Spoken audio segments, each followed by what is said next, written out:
मेरे छोटे भाई बहन को ना तकलीफ ये होती है कि वो बोलते हैं कि हम पढ़ के गए थे बट उसके अंदर से कोई भी सवाल पूछा नहीं गया।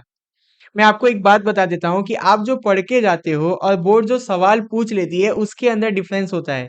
क्या डिफरेंस होता है कि आप जो पढ़ रहे हो आपको ये नहीं पता चल पाता है कि उसके अंदर से बोर्ड किस टाइप के क्वेश्चन पूछ लेगी। अभी जो आपका चैप्टर 12 है इसके अंदर भी आपके साथ ऐसा ही होगा। इसके अंदर से बोर्ड आपको बहुत ही डीप में सवाल पूछ लेती है, बहुत ही ट्रिकी टाइप के सवाल पूछ लेती है। इसीलिए चैप्टर 12 के हम अभी इंपॉर्टेंट और ट्रिकी सवाल को सॉल्व करने जा रहे हैं। पहला सवाल आपसे बोर्ड पूछ रही है, क्या पूछ रही है? Mention the utility of copper. आपको कॉपर की यूटिलिटी के बारे में बताना है। अब यूटिलिटी वर्ड देख के घबरा नहीं जाना है। यूटिलिटी का मतलब है यूज। बोर्ड आपसे पूछेगी कि आपको कॉपर के यूज बताने हैं। This was the first mineral use by man. इंसानों के द्वारा ये पहला ऐसा मिनरल था जो यूज में लिया गया था, ये बात लिखी हुई है। It is use mostly in the making of electrical equipment, telephones, radio, television, refrigerator and air conditioner. ये सारी चीज बनाने के लिए कॉपर का इस्तेमाल किया जाता है। ये बात आपको यहाँ से पता चल रही है कि अगर इलेक्ट्रिकल इक्विपमेंट बनाना है तो भी कॉपर का इस्तेमाल होगा। Telephone, radio, television, refrigerator, air conditioner, ये सारी चीज के अंदर कॉपर का इस्तेमाल किया जाता है। It is a good conductor of electricity. Copper जो है वो गुड कंडक्टर ऑफ इलेक्ट्रिसिटी होता है। It is also use in insecticides, explosive, coins and in printing. ये सारी चीजों के अंदर भी कॉपर का इस्तेमाल किया जाता है। तो ये वाला आपका आंसर हो गया पूरा। Characteristic of copper. अब आपको कॉपर की कैरेक्टरिस्टिक बतानी है। Copper is a shapeable metal and any shape can be made out of it. Copper को आप किसी भी शेप में कन्वर्ट कर सकते हो, इसीलिए उसको कहा गया है shapeable metal. Copper is the best conductor of electricity. Copper सबसे बेस्ट कंडक्टर ऑफ इलेक्ट्रिसिटी है, यानी कि ये बहुत इजीली इलेक्ट्रिसिटी को पास करता है। Copper mix easily with other metal and form alloy. Copper किसी भी मेटल के साथ इजीली शादी कर लेता है और शादी करने के बाद वो एलॉय बनाता है। It form bronze when mix with tin. Tin के साथ मिलकर कॉपर ब्रॉन्ज बनाता है। जिंक के साथ मिलकर कॉपर ब्रैस बनाता है। तो यहाँ पे आपने कैरेक्टरिस्टिक ऑफ कॉपर देख लिया। यहाँ पे यही आपको समझाना चाहता हूँ कि देखो, एक ही कॉपर के अंदर से दो टाइप का सवाल आपको पूछ लिया है बोर्ड ने। इसी तरीके से बोर्ड इस चैप्टर में आपके साथ गेम करती है। आपको टेंशन नहीं लेना है, बस यहाँ पे जो भी सवाल है उनको देखते जाना है और आंसर ढूंढते रहना है। आंसर ढूंढने के लिए मैं हूँ। कोई भी चीज में दिक्कत है तो नीचे कमेंट कर देना, मैं उसके आंसर ढूंढ के आपको बता दूंगा।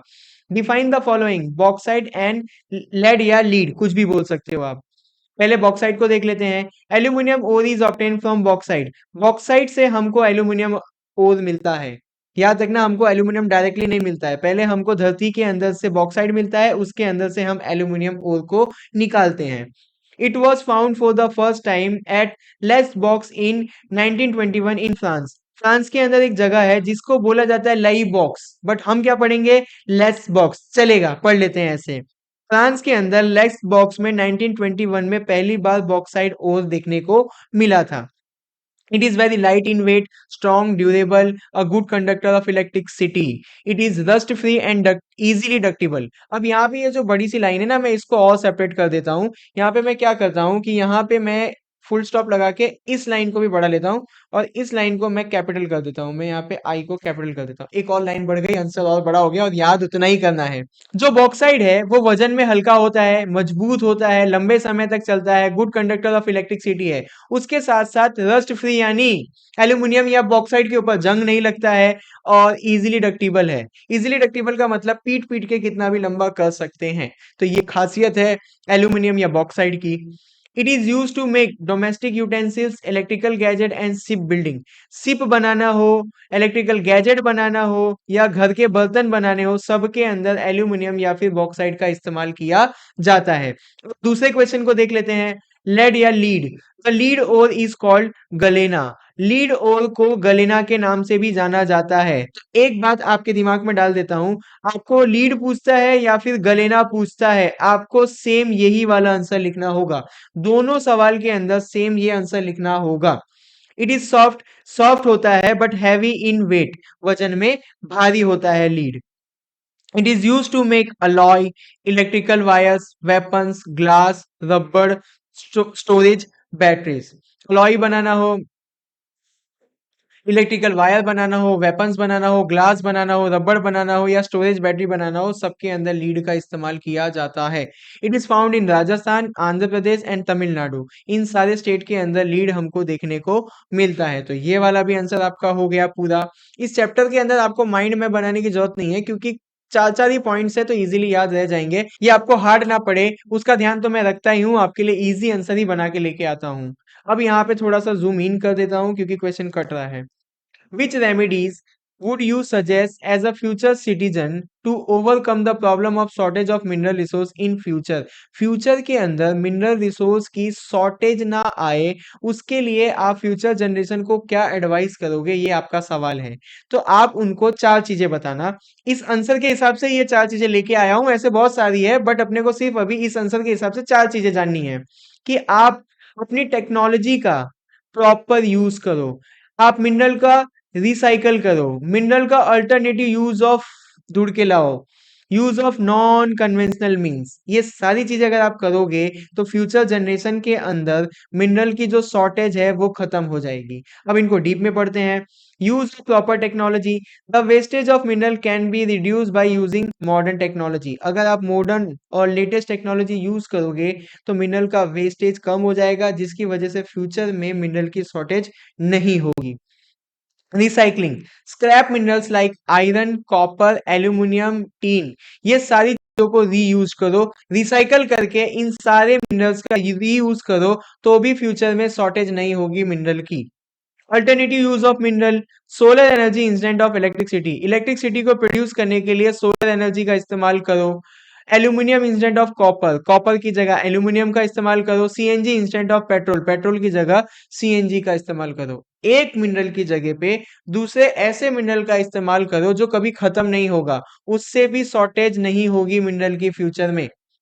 use of non-conventional means the non-conventional source like water, solar, wind, biogas, ये सारी चीजों से एनर्जी प्रोड्यूस करो तो कभी भी मिनरल की शॉर्टेज नहीं आएगी, और इन्हीं सारी चीजों को बोला जाता है नॉन कन्वेंशनल एनर्जी रिसोर्स। तो यहाँ पे ये वाला भी आंसर आपका हो गया पूरा। अब यहाँ पे एक सवाल है कि state the use of limestone. Limestone का मतलब होता है चूना, चूने का यूज बताओ। Limestone is use in large quantity in the production of cement, cement को बनाने के लिए लाइमस्टोन को सबसे ज्यादा इस्तेमाल में लिया जाता है।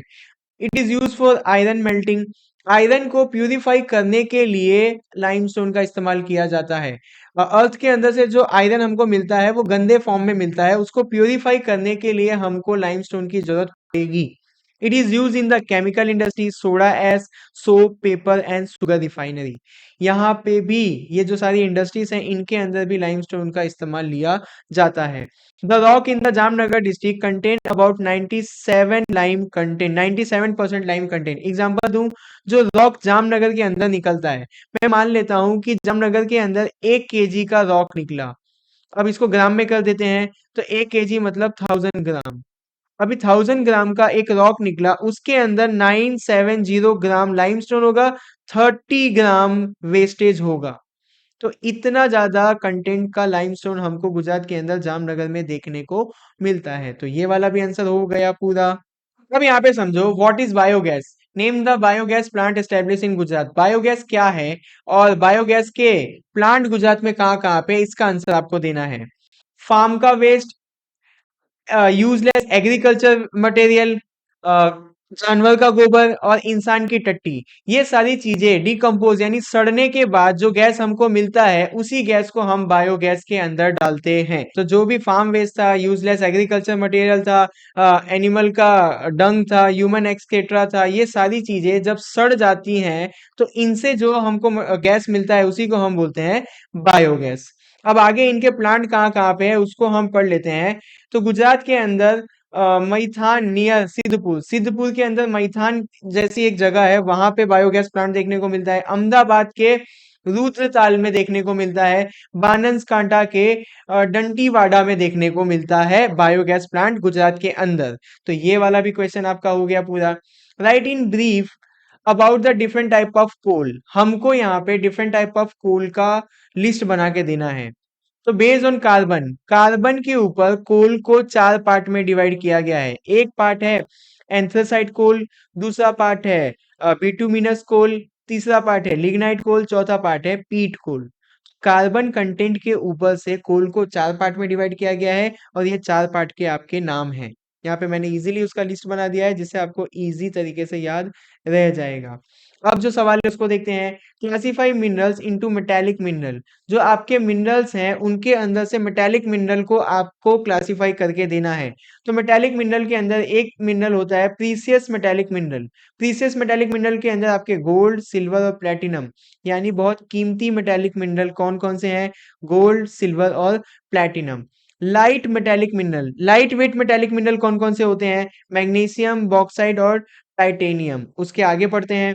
Mineral used for common purpose. जो हमारे आसपास इजीली सारे काम में मेटालिक मिनरल यूज हो रहे हैं उनकी लिस्ट बनानी है। Iron, copper, lead, zinc, tin, nickel, ये सारी चीजें easily day to day life में यूज हो जाने वाली मेटालिक मिनरल है। Mineral use as a alloy. Alloy बन जाती हैं ऐसी कौन कौन सी मिनरल्स हैं? मैग्नीशियम, क्रोनियम, ऐसे बहुत सारी हैं बट यहाँ पे मैंने 2 ही लिखा हुआ है कि आपको इजीली याद रह जाए। तो यहाँ पे classification minerals into metallic mineral का भी आपने आंसर जान लिया। अब एक सवाल है जो बहुत बड़ा है, बड़ा नहीं है, 2 सवाल को मैंने मिक्स कर दिया है, इन दोनों सवाल का एक ही आंसर है। Today mineral are considered to be the backbone of the economic development of any nation. किसी भी नेशन की इकोनॉमिक डेवलपमेंट आजकल डिपेंड करती है मिनरल के ऊपर। ये पहला सवाल। The modern age is known as the mineral age. आज का जो जमाना है इसको मिनरल एज कहा जाता है। ये दूसरा सवाल है। दोनों का आंसर सेम है। मैं थोड़ा सा जूम कर देता हूँ उसके बाद अपने पढ़ते हैं। Today all equipment is made from mineral. आज के जमाने में सारे जो भी इक्विपमेंट है किसके ऊपर से बनते हैं? मिनरल के ऊपर से बनते हैं। Small pin to large machines are made from minerals. एक छोटा सा पिन बनाना हो या बड़ी बड़ी मशीनें बनाना हो वो सारी चीजें मिनरल का इस्तेमाल करके ही बनती हैं। The importance of minerals has increase after the industrial revolution. दुनिया के अंदर जब सारे देशों के अंदर इंडस्ट्री सेटअप होने लगी, फैक्ट्री सेटअप होने लगी, उस टाइम से ही मिनरल का इंपॉर्टेंस दुनिया के अंदर बढ़ गया। The development of nation depend upon the availability of mineral. किस देश के पास कितना मिनरल है उसके ऊपर से ही डेवलपमेंट तय होता है किसी भी देश का। जैसे गल्फ कंट्री के पास ऑयल है तो ऑयल भी एक मिनरल है, उनके पास ऑयल है इसी की वजह से वो अमीर है। हमारे देश के पास ऑयल नहीं है इसीलिए हमको अलग तरीका ढूंढना पड़ेगा अपने आप को अमीर बनाने के लिए। Developed nation have achieve success by the use of mineral with modern technology. जो डेवलप्ड नेशन है वो मॉडर्न टेक्नोलॉजी का यूज करके सारे मिनरल को अच्छे तरीके से यूज करके आज आगे बढ़ गए हैं। क्या याद रखना है कि मॉडर्न टेक्नोलॉजी से मिनरल का यूज करके नेशन डेवलप्ड होता है। जो डेवलप्ड नेशन है उन्होंने यही पैटर्न अपनाया है। Thus today mineral are considered to be the backbone of the economic development of any nation. इसीलिए कहा जाता है, ये सारे रीजन की वजह से ही कहा जाता है कि मिनरल बैकबोन है इकोनॉमिक डेवलपमेंट का। Name the non conventional source of energy. आपको non conventional source of energy का लिस्ट बनाना है। तो लिस्ट आप इजीली बना सकते थे, जैसे सोलर एनर्जी है, विंड एनर्जी है, हाइड्रो एनर्जी है, ये सारे non conventional source of energy है। बट इतने से आपको मार्क्स नहीं मिलेगा, इसीलिए कंटेंट बढ़ाया है मैंने। The energy resource that can be reused and regenerated after use are called non conventional energy resource. ऐसी एनर्जी रिसोर्स जो इजीली रीयूज हो सके और रीजनरेट हो सके, उन एनर्जी रिसोर्स को कहा जाता है non conventional energy resource. They are mostly unlimited and found in large quantity in nature. ये जो non conventional source of energy होता है वो हमको अनलिमिटेड क्वांटिटी में मिलता है नेचर के अंदर से। यही बात यहाँ पे लिखी है। अगर आपको एग्जांपल दूं तो सोलर एनर्जी, हमको सोलर एनर्जी जितनी चाहिए उतनी मिल सकती है। ये आपको पता होना चाहिए कि आप जितनी एनर्जी चाहो उतनी एनर्जी सन से निकाल सकते हो। तो अनलिमिटेड क्वांटिटी में हमको सन से एनर्जी मिलती है। तो ऐसे टाइप की एनर्जी को ही बोला जाता है non conventional and source of energy. तो ये वाला भी आपका सवाल हो गया पूरा। अब यहाँ पे सवाल है, state the use of manganese. Manganese का यूज आपको बताना है। It is mainly use to make steel from iron. Iron के अंदर मैंगनीज को मिला के स्टील बनाया जाता है। ये पहला एक उसका यूज है। It is use in the chemical industry in the making of bleaching powder, insecticides, dry battery cells and ties. Chemical industries के अंदर ब्लीचिंग पाउडर बनाना हो, कीड़े मारने की दवा बनाना हो, ड्राई बैटरी सेल्स बनाना हो या टाइज बनाना हो, सबके अंदर मैंगनीज का यूज किया जाता है। It is also useful in the leather industries, glass industries, match box industries. Leather industries हो, ग्लास इंडस्ट्री हो या मैच बॉक्स इंडस्ट्रीज हो, ये सारी इंडस्ट्रीज के अंदर मैंगनीज का यूज किया जाता है। It is also useful in utensils of china clay and colour bricks. Colour वाले ब्रिक्स बनाने हो या चाइना क्ले वाले यूटेंसिल्स बनाने हो, सबके अंदर मैंगनीज को मिलाया जाता है। तो ये कुछ यूजेस थे मैंगनीज को, आपको एज इट इज ही लिख देना होगा तो आपके आंसर अच्छे हो जाएंगे, मार्क्स भी मिल जाएगा। अभी एक सवाल है, write about the properties and use of mica या माइका। अभी आपको मीका के यूजेस एंड प्रॉपर्टी दोनों बतानी है। इसके अंदर ज्यादा कंटेंट नहीं था, इसीलिए दोनों को एक में ही लिखना होगा आपको। India rank first in the world in mica production या माइका प्रोडक्शन। इंडिया दुनिया में नंबर 1 आता है माइका को प्रोड्यूस करने में। इट इज फायर रेजिस्टेंस, इसके ऊपर आग नहीं लगता है। It is bad conductor of electricity, इसके ऊपर करंट नहीं उतरता है। It can withstand a very high voltage of electricity, ये बहुत ज्यादा हाई वोल्टेज ऑफ इलेक्ट्रिसिटी को सहन कर सकता है, उसके सामने खड़ा हो सकता है। Mica is use in the making of iron, mica को प्रेस होता है ना, प्रेस, उसको बनाने के लिए इस्तेमाल में लिया जाता है। इतना याद रखो। It is use to make electrical goods, electrical motors, dynamos, radios, telephone, car, streamer, ये सारे सामान के अंदर माइका का इस्तेमाल किया जाता है। इतना ज्यादा यूजफुल है ये माइका। अब ये माइका क्या होता है ये तो मैं आपको डिटेल में समझाया हुआ हूँ एनिमेशन के साथ। अगर डिटेल में समझना है तो वहां पे चले जाना, और आंसर लिखना है तो यहाँ से आपको आंसर मिल जाएगा। Why there is an increase in the uses of non conventional energy today. आज के जमाने में नॉन कन्वेंशनल एनर्जी का यूज क्यों बढ़ रहा है, इसको आपको आंसर देना होगा। Coal, oil, natural gas and wood are limited quantity. Coal है, ऑयल है, नेचुरल गैस है और वुड है, हमारे दुनिया के अंदर लिमिटेड क्वांटिटी में मिलता है हमको। उसी के अगेंस्ट में देखो, by the use of wood forest are in danger, अगर आप लकड़ियों का इस्तेमाल करोगे तो जंगल खतरे में आ जाएगा, ये आप सबको पता है। Solar, wind energy and tidal energy are non renewable resource. Solar से जो एनर्जी मिलेगी, विंड से जो एनर्जी मिलेगी, टाइडल से जो एनर्जी मिलेगी, वो सारी कभी ना खत्म हो जाने वाली एनर्जी है, उसको कहा जाता है नॉन रिन्यूएबल रिसोर्स। बट जो कोल है, ऑयल है, नेचुरल गैस है और वुड है, ये बहुत जल्दी खत्म हो जाता है।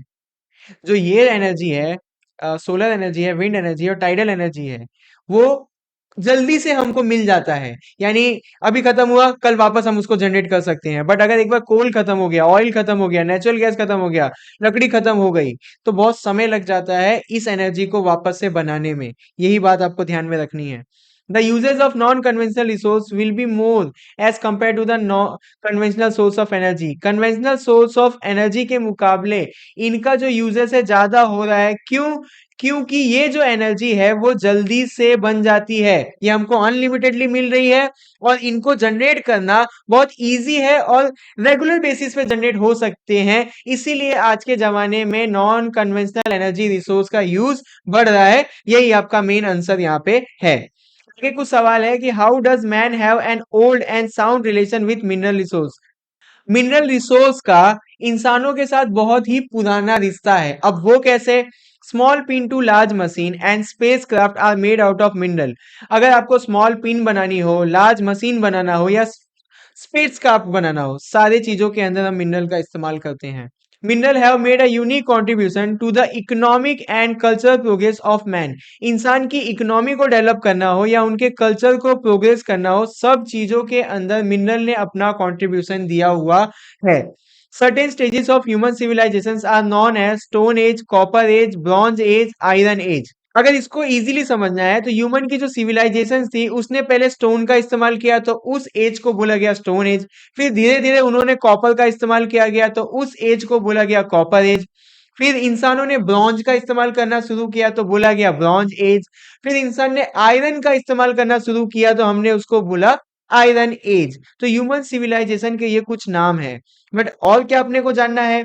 Present age is known as mineral age. आज के समय को हम लोग बोलेंगे मिनरल एज। इसीलिए इन सारी चीजों को ध्यान में रखते हुए हम बोल सकते हैं कि इंसान का मिनरल के साथ पुराना और साउंड रिलेशन है। यहाँ पे आपने देखा कि इंसान समय समय पे अलग अलग मिनरल को यूज करके अपनी सिविलाइजेशन को आगे बढ़ाता रहा। इसी की वजह से हम बोल सकते हैं कि इंसान और मिनरल का काफी पुराना रिश्ता है।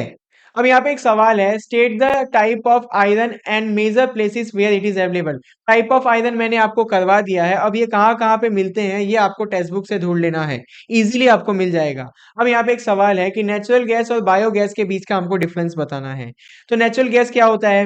Natural gas is the gas which is separated from mineral oil in the natural way. Mineral oil के अंदर से ही हमको नेचुरल गैस मिलता है, जहां पे मिनरल ऑयल मिलता है उसी के अंदर से हम नेचुरल गैस को निकालते हैं। तो ये पहला आंसर हो गया। अब हम बायोगैस को पढ़ते हैं। तो it is obtain by decomposing the dung with the help of bacteria. गोबर जो होता है उसके सड़ जाने से with the help of bacteria हमको जो गैस मिलता है उसको हम बोलते हैं बायोगैस। इजीली याद रखना, जो भी गोबर मिला वो सड़ गया, सड़ा with the help of bacteria, ऐसी गैसेस को हम बोलते हैं biogas. It is conventional energy resource. ये जो एनर्जी रिसोर्स है नेचुरल गैस वाला वो जल्दी खत्म हो जाएगा। अगर खत्म हो जाएगा तो हमको वापस से मिलने में बहुत साल लग जाएंगे। It is non conventional energy resource. गोबर मिलते जाए, एनर्जी बनाते जाओ। It cannot be renewed. इस एनर्जी को हम रिन्यू नहीं कर सकते हैं। It can be renewed. इस एनर्जी को यानी बायोगैस को हम इजीली रिन्यू कर सकते हैं। Its production unit are very large.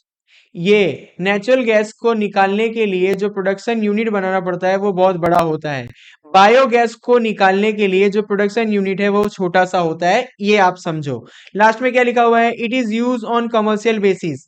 ये जो नेचुरल गैस है इसको यूज करने के लिए हमको पैसा देना पड़ता है, यानी नेचुरल गैस है जो मार्केट में बिकता है। It is use on non commercial basis. आपने गोबर इकट्ठा किया, गोबर से जो गैस बनाया उससे आप घर के अंदर आग जलाओगे और उसी आग से आप खाना बनाओगे, तो ये बेचने के लिए आपने नहीं बनाया। नेचुरल गैस जो है वो कमर्शियल बेसिस पे है, मतलब ये मार्केट में बेचने के लिए निकाला जाता है। और बायोगैस जो है वो खुद के इस्तेमाल के लिए निकाला जाता है, यानी उसको बेचने के लिए नहीं बनाया जाता है, तो उसको बोलेंगे नॉन कमर्शियल बेसिस। अब आपके लास्ट दो सवाल बचे हैं। Right about the classification of mineral. Mineral के क्लासिफिकेशन आपको बताने हैं। मिनरल को यहाँ पे तीन पार्ट में डिवाइड किया गया है, metallic mineral, non metallic mineral, mineral use as a energy resource. ऐसे मिनरल जिनसे हमको एनर्जी मिलती है, तो इन तीन पार्ट में मिनरल को बांटा है। मेटालिक मिनरल आपने ऊपर पढ़ लिया है, अब हम पढ़ लेते हैं नॉन मेटालिक मिनरल के कुछ examples. Limestone, chalk, mica, gypsum, diamond, ये सारे आपके नॉन मेटालिक मिनरल के एग्जांपल हैं, आपको इसको याद करना पड़ेगा। Mineral use as a energy resource, coal, mineral oil, natural gas, uranium, ये सारे मिनरल से हम एनर्जी निकालते हैं, तो इनको कहा जाता है एनर्जी रिसोर्स वाले मिनरल। तो यहाँ पे ये आंसर भी आपका हो गया पूरा। लास्ट में आपको एक सवाल पूछा गया है कि write a short note on solar energy. Solar energy के ऊपर आपको शॉर्ट नोट बनाना है। Sun is considered to be the main source of energy. Solar energy का मेन सोर्स क्या है? सन है। हमको जो एनर्जी सन से मिलती है उसी को तो हम सोलर एनर्जी बोलते हैं, तो वही यहाँ पे लिखा हुआ है। Sun is the most reliable energy keeping the environment pure. Environment को प्योर भी रखता है ये एनर्जी, और आप भरोसा कर सकते हो कि इससे जो एनर्जी मिल रही है वो कभी खत्म नहीं होगी। तो हम बोल सकते हैं कि sun is the most reliable keeping the environment pure. Environment को प्योर भी रखेगा और कभी खत्म नहीं होगी ये एनर्जी। Various equipment are manufacture in India using solar energy. Solar energy को यूज करने के लिए इंडिया के अंदर बहुत सारे इक्विपमेंट का मैन्युफैक्चर अब होने लगा है। एग्जांपल देख लेते हैं। Solar cooker is use for cooking. Cooking करना है तो सोलर कुकर मिलता है।